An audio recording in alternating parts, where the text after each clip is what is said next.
What are CAPTCHA? Ever wondered about it?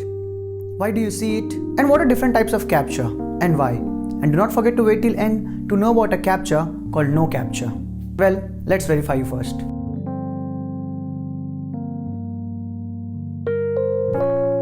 Now that you're verified, let me welcome you. Hello everyone, welcome to another episode of The Theory Show.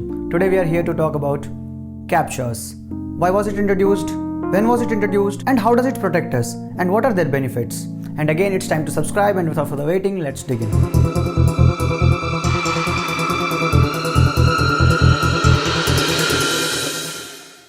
So if you are a frequent internet user, you must be aware of the term called CAPTCHAs. They're so annoying, and I'm sure you must never have thought about it before filling it. And this is where we come into play. So CAPTCHA is abbreviation of completely automated public Turing test to tell humans and computers apart.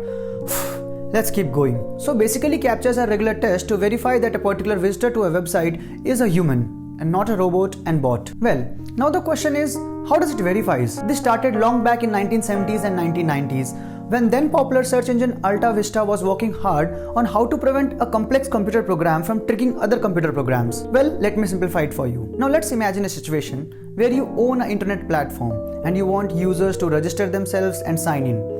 And then you wake up other morning to check how many users have registered themselves, and then you find out there are 1 trillion users registered, and you're like, what? There are not even these many people on planet. And then you find out a near and dear rival of yours programmed a script or simply made a bot to fill as many forms as possible and completely fill your database or order all the things you have been selling to your own address on your own card. And now you're realizing the value of CAPTCHA, aren't you?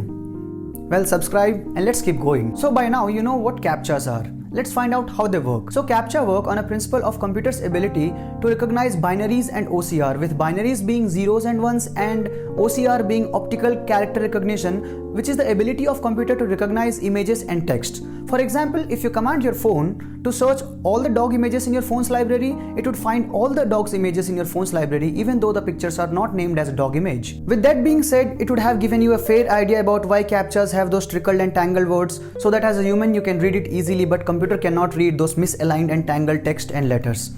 So we come to an answer that CAPTCHAs are gate to make it difficult for the computer to cross but fairly easy for humans. Now a question arises, with all the machine learning and artificial intelligence kicking in, how long will it take for the machine to learn all the CAPTCHAs there? Well, that's a pretty good point, but Geeky World has a solution for it.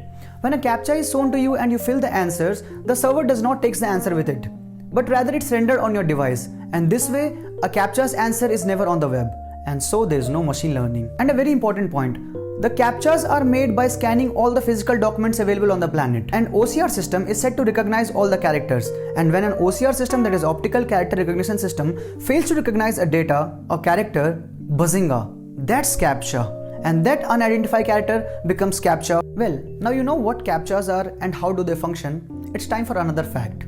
The latest addition to the CAPTCHAs family is No CAPTCHA. Yes, you heard it right. There is a new CAPTCHA which is called No CAPTCHA or reCAPTCHA. It was introduced by the Google, where you just get a tick box and you take it as I'm not a robot. Strange, right?